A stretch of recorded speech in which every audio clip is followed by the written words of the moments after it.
स्वागत है आपका स्टडी क्लाउड चैनल पे। मई 2024 का करंट अफेयर्स देखना है प्रतियोगिता दर्पण का। इसमें हम देखेंगे स्मरणीय तथ्य। शुरुआत करते हैं राष्ट्रीय समाचार के महत्वपूर्ण प्रश्नों से। तो देखते हैं स्मरणीय तथ्य। पहला है प्रश्न, किस भारतीय टेनिस खिलाड़ियों की जोड़ी ने फ्रेंच ओपन 2024 का खिताब 10 मार्च को जीतकर अपने नाम किया? ये जोड़ी है सात्विक साईराज रंकीरेड्डी और चिराग शेट्टी की जोड़ी। सात्विक और चिराग की जोड़ी ने वर्ष 2024 का पहला टाइटल जीता। उन्होंने फ्रेंच ओपन के फाइनल मैच में चीनी ताइपे के ली झे हुई और यांग पो हुआन को मात दी। इस जोड़ी ने यह अपना दूसरा फ्रेंच ओपन जीता है। इससे पहले इस भारतीय जोड़ी ने 2022 में यह टूर्नामेंट जीता था। नेक्स्ट है, भारत के रक्षा अनुसंधान एवं विकास संगठन DRDO ने किस इंटरकॉन्टिनेंटल मिसाइल का फ्लाइट टेस्ट परीक्षण मार्च 2024 को किया? इसका नाम है अग्नि 5। यह मिसाइल 5000 किलोमीटर से अधिक दूरी तक परमाणु हथियारों को मार कर सकती है। Multiple independently targeted re entry vehicle तकनीक से लैस यह मिसाइल एक साथ एक से अधिक लक्ष्यों को भेदने में सक्षम है। यह परीक्षण मिशन दिव्यास्त्र के तहत किया गया। भारत सरकार ने 2019 में संसद से पारित किस विवादित नागरिकता से संबंधित कानून को मार्च 2024 में लागू किया? Citizen amendment act CAA। Citizenship amendment act CAA को किया गया लागू। नागरिकता संशोधन अधिनियम लागू होने से पाकिस्तान, बांग्लादेश और अफगानिस्तान से आए गैर मुस्लिम शरणार्थियों को अब आसानी से भारत की नागरिकता मिल जाएगी। हरियाणा में मनोहर लाल खट्टर के स्थान पर कौन नया मुख्यमंत्री 12 मार्च 2024 को बना? इनका नाम है नायब सिंह सैनी। 12 मार्च 2024 को तत्कालीन मुख्यमंत्री मनोहर लाल खट्टर द्वारा मुख्यमंत्री पद से इस्तीफा देने के बाद भारतीय जनता पार्टी ने नायब सिंह सैनी को हरियाणा का नया मुख्यमंत्री बनाया है। हरियाणा में बीजेपी प्रदेश अध्यक्ष नायब सिंह सैनी कुरुक्षेत्र से बीजेपी के सांसद भी हैं। जैसलमेर की पोखरण फील्ड फायरिंग रेंज में तीनों सेनाओं के स्वदेशी हथियारों की ताकत का प्रदर्शन 12 मार्च 2024 को किस नाम से किया गया? भारत शक्ति। इस अभ्यास में भारतीय सेना के कई हथियारों के साथ T-90 टैंक, धनुष और सारंग गन सिस्टम, आकाश अस्त्र प्रणाली, logistics, drone, robotic mules, advanced light helicopter को शामिल किया गया। भारतीय सेना ने उन्नत जमीनी युद्ध और हवाई निगरानी क्षमताओं का प्रदर्शन भी किया। महाराष्ट्र के अहमदनगर शहर का नाम बदलकर क्या रखने का निर्णय राज्य सरकार ने 13 मार्च 2024 को लिया? इसका नाम बदलकर अहिल्यानगर रखना है। अहिल्यानगर। अहमदनगर रानी अहिल्या देवी होलकर का जन्म स्थान है तथा यह घोषणा उनकी 298वीं जयंती पर महाराष्ट्र सरकार ने की। अहमदनगर की स्थापना प्रथम निजाम शाही सुल्तान अहमद निजाम शाह ने 15वीं शताब्दी में की थी। भारतीय नौसेना में 13 मार्च 2024 को तटवर्ती समुद्री जल में पनडुब्बी रोधी ऑपरेशन के लिए किन दो जहाज़ों को सम्मिलित किया गया? इनका क्या नाम है? इनका नाम है INS अग्रय और INS Akshay. Anti submarine warfare shallow watercraft INS Agray व INS अक्षय का निर्माण Garden Reach Shipbuilders and Engineers Limited द्वारा किया गया, GRSE के द्वारा। एक राष्ट्र एक चुनाव पर किसकी अध्यक्षता में गठित समिति ने 14 मार्च 2024 को राष्ट्रपति को अपनी रिपोर्ट सौंपी? इसकी अध्यक्षता कर रहे थे रामनाथ कोविंद, पूर्व राष्ट्रपति। 18,000 से अधिक पन्नों की इस रिपोर्ट में समिति ने देश में एक साथ लोकसभा विधानसभा चुनावों के लिए संविधान में संशोधन की सिफारिश की है। 3 मार्च 2024 को दी गई जानकारी के अनुसार त्रिपुरा के आदिवासी समुदायों द्वारा पहने जाने वाले हाथ से बने हुए किस कपड़े को भौगोलिक संकेतक यानी GI टैग दिया गया? इसका नाम है रीशा। त्रिपुरा ग्रामीण आजीविका मिशन द्वारा प्रवर्तित गोमती जिले के किला महिला क्लस्टर के सभी कारीगरों द्वारा रीशा कपड़े को GI टैग दिलाने के लिए प्रयास किए थे इन्होंने। मेकर लैब्स एडुकेट कंपनी के सहयोग से विकसित भारत की पहली आर्टिफिशियल इंटेलिजेंस टीचर किस नाम से केरल के तिरुवनंतपुरम के एक स्कूल के TCT हायर सेकेंडरी स्कूल में मार्च 2024 में लॉन्च की गई? किस नाम से? आइरिस नाम से। आइरिस का नॉलेज बेस ChatGPT जैसे प्रोग्रामिंग से बनाया गया। यह 3 प्रमुख भाषाओं में बातचीत कर सकती है और यह विद्यार्थियों के कठिन से कठिन सवालों के जवाब भी दे सकती है। आइरिस भारत सरकार की योजना ATL यानी अटल टिंकरिंग लैब का हिस्सा है। पद्मश्री से सम्मानित किस महिला लेखिका और समाज सेविका को राज्यसभा में सदस्य के रूप में राष्ट्रपति ने मार्च 2024 में मनोनीत किया? इनका नाम है Sudha Murty. Sudha Murty Tata engineering and locomotive company limited TELCO के साथ काम करने वाली पहली महिला इंजीनियर रही हैं। उनकी बेटी अक्षता की शादी ब्रिटेन के प्रधानमंत्री ऋषि सुनाक से हुई है। सुधा मूर्ति इन्फोसिस के संस्थापक NR नारायण मूर्ति की पत्नी हैं। प्रधानमंत्री नरेंद्र मोदी ने 6 मार्च 2024 को भारत की पहली अंडर वाटर मेट्रो टनल का प्रारंभ कहाँ किया? ये कोलकाता में किया गया। कोलकाता मेट्रो के लिए ये सुरंग हुगली नदी के नीचे नदी के तल से 13 मीटर और ज़मीनी स्तर से 33 मीटर नीचे है। हावड़ा मैदान से एस्प्लेनेड तक की इस सुरंग को पार करने में लगभग 45 सेकंड का समय लगता है। भारत के निर्वाचन आयोग में किन 2 नए निर्वाचन आयुक्तों की नियुक्ति राष्ट्रपति द्वारा मार्च 2024 में की गई? सुखबीर सिंह संधू और ज्ञानेश कुमार। पूर्व प्रशासनिक अधिकारी ज्ञानेश कुमार और सुखबीर संधू ने चुनाव आयोग में चुनाव आयुक्त का पद 15 मार्च को ग्रहण किया है। पूर्व चुनाव आयुक्त अनूप चंद्र पांडे की सेवानिवृत्ति और अरुण गोयल के बीते दिनों हुए इस्तीफे की वजह से चुनाव आयोग में 2 चुनाव आयुक्तों के पद खाली थे। किस पूर्व प्रशासनिक अधिकारी को भारत सरकार ने प्रसार भारती का चेयरमैन 15 मार्च 2024 को नियुक्त किया? प्रसार भारती के चेयरमैन बने हैं नवनीत कुमार सहगल। फरीदकोट में जन्मे उत्तर प्रदेश कैडर के प्रशासनिक अधिकारी नवनीत कुमार सहगल का कार्यकाल 3 वर्ष का होगा। नवनीत कुमार सहगल ने ए सूर्य प्रकाश का स्थान लिया है, जिनका कार्यकाल फरवरी 2020 में समाप्त हो गया था। प्रसार भारती अधिनियम के तहत स्थापित एक वैधानिक स्वायत्त निकाय है और 23 नवंबर 1997 को अस्तित्व में आया है।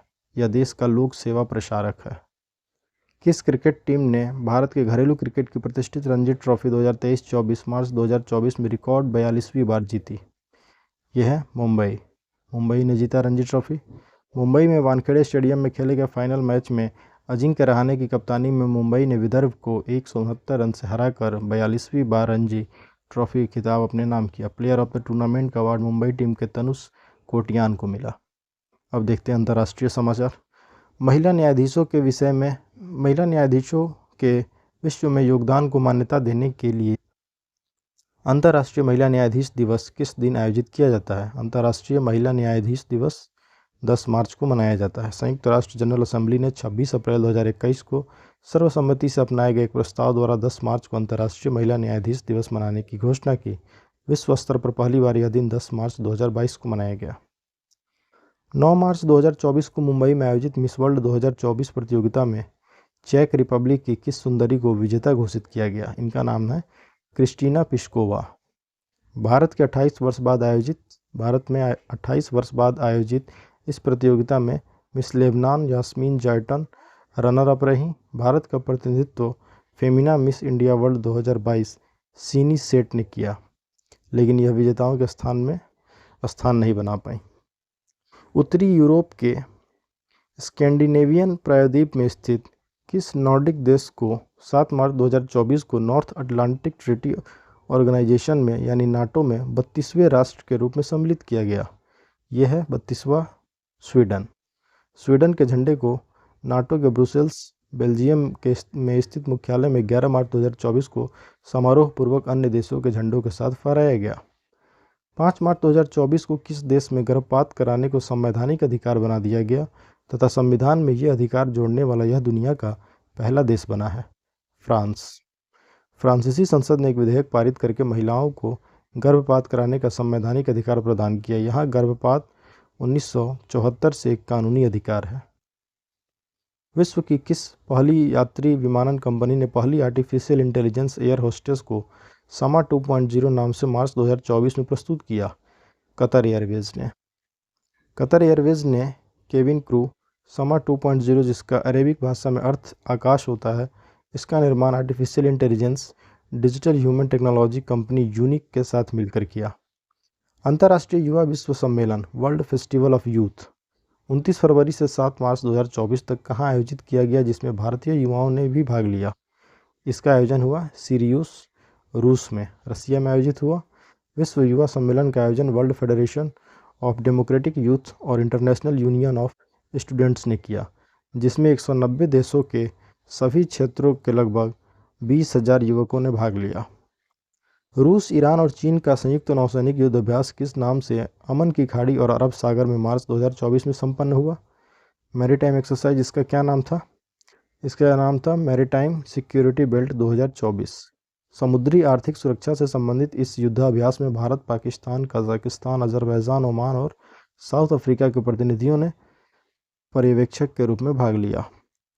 भारत की राष्ट्रपति श्रीमती द्रौपदी मुर्मू ने अपनी 11 से 13 मार्च 2024 की विदेश यात्रा के दौरान किस राष्ट्र के राष्ट्रीय दिवस समारोह में मुख्य अतिथि के रूप में भाग ली? ये गई थी मॉरिशस। मॉरिशस के राष्ट्रीय दिवस के दिन समारोह में श्रीमती द्रौपदी मुर्मू ने भाग लिया। राष्ट्रपति द्रौपदी मुर्मू ने 12 मार्च को चैंप डे मार्च में मॉरिशस की स्वतंत्रता की 56वीं वर्षगांठ और गणराज्य बनने की 32वीं वर्षगांठ के समारोह में मुख्य अतिथि के रूप में भाग लिया। विभिन्न मार्चिंग टुकड़ियों में भारतीय नौसेना का गौरवपूर्ण मार्चिंग दस्ता भी शामिल था। आइसलैंड के किस प्रायद्वीप में 16 मार्च 2024 को ज्वालामुखी विस्फोट के बाद दक्षिणी आइसलैंड में आपात स्थिति की घोषणा कर दी गई? ये है रेजेंस प्रायद्वीप में। पिछले दिसंबर में यह चौथा मौका है जब इस प्रायद्वीप पर ज्वालामुखी विस्फोट हुआ। इसके चलते ब्लू लैगून और नज़दीक के शहर ग्रिंडाविक को खाली करा दिया गया है। लॉस एंजलिस के डॉल्बी थिएटर में 10 मार्च 2024 को 96वें ऑस्कर अवार्ड सेरेमनी में किस फिल्म ने बेस्ट फिल्म समेत कुल 7 अवार्ड जीते हैं? ओपेनहाइमर ने बेस्ट फिल्म का अवार्ड जीता। क्रिस्टोफर नोलन द्वारा निर्देशित फिल्म ओपेनहाइमर ने 7 अवार्ड जीते, जिसमें best director, best actor Cillian Murphy और best supporting actor Robert Downey Junior के अवार्ड भी सम्मिलित हैं। लंदन स्थित सेंट्रल बैंकिंग ने केंद्रीय बैंकिंग पुरस्कार 2024 के तहत किस बैंक को जोखिम प्रबंधक पुरस्कार के लिए मार्च 2024 में चुना? यह रिजर्व बैंक ऑफ इंडिया। भारतीय रिजर्व बैंक ने सोशल मीडिया प्लेटफॉर्म एक्स पर एक पोस्ट में कहा कि संगठन में एक नया उद्यम व्यापी जोखिम प्रबंधन ढांचा तैयार करने के लिए भारतीय रिजर्व बैंक को इस जोखिम प्रबंधक पुरस्कार के लिए चुना गया है। अमेरिका और थाईलैंड द्वारा प्रायोजित संयुक्त सैन्य ट्रेनिंग अभ्यास 27 फरवरी से 8 मार्च 2024 को किस नाम से थाईलैंड में संपन्न हुआ? Cobra gold 24। प्रतिवर्ष किए जाने वाले इस 43वें अभ्यास में 9000 से अधिक सैनिकों ने भाग लिया। Thailand, America, Japan, Malaysia, Singapore, south Korea और इंडोनेशिया ने संपूर्ण भागीदारी की तथा अन्य राष्ट्र सहित कुल 30 देशों ने इसमें भाग लिया। रूस में मार्च 2024 में संपन्न राष्ट्रपति निर्वाचन में पुनः किस नेता को 17 मार्च को राष्ट्रपति निर्वाचित किया गया? व्लादिमीर पुतिन को इसमें फिर से राष्ट्रपति चुना गया। व्लादिमीर पुतिन आगामी 6 वर्ष के लिए राष्ट्रपति निर्वाचित हुए हैं। पुतिन 2000 से 2008 में तथा 2012 से लगातार रूस के राष्ट्रपति बने हुए हैं। इससे पूर्व वह 1999, 2000 और 2008 से 2012 के रूस के राष्ट्रपति भी रहे, प्रधानमंत्री भी रहे उस दौरान वो। भारत और सेशल्स का संयुक्त सैन्य अभ्यास 18 से 27 मार्च 2024 तक किस नाम से संपन्न हुआ? यह हुआ लमीतिये नाम से। क्रियोल भाषा में लमीतिये का अर्थ है मित्रता। यह एक द्विवार्षिक प्रशिक्षण कार्यक्रम है और वर्ष 2001 से इसका आयोजन सेशल्स में किया जा रहा है। भारतीय गोरखा राइफल्स और सेशल्स रक्षा बल प्रत्येक से 45 कर्मियों ने सैन्य अभ्यास में भाग लिया। भारत और अमेरिका के बीच 18 से 31 मार्च 2024 तक त्रिसेवा सैन्य अभ्यास पूर्वी समुद्र तट पर किस नाम से हुआ? Tiger Triumph 24। भारत और अमेरिका के बीच संपन्न इस द्विपक्षीय त्रिसेवा मानवीय सहायता एवं आपदा राहत सैन्य अभ्यास में भारतीय नौसेना के हेलीकॉप्टर और लैंडिंग क्राफ्ट के साथ जहाज, भारतीय थल सेना के जवान और वाहन तथा भारतीय वायुसेना के विमान और हेलीकॉप्टर के साथ साथ रैपिड एक्शन मेडिकल टीम ने भी भाग लिया। तो ये थे महत्वपूर्ण राष्ट्रीय और अंतर्राष्ट्रीय समाचार। अब और देखेंगे हम नेक्स्ट वीडियो में। Thanks for watching, keep supporting study cloud. Thank you.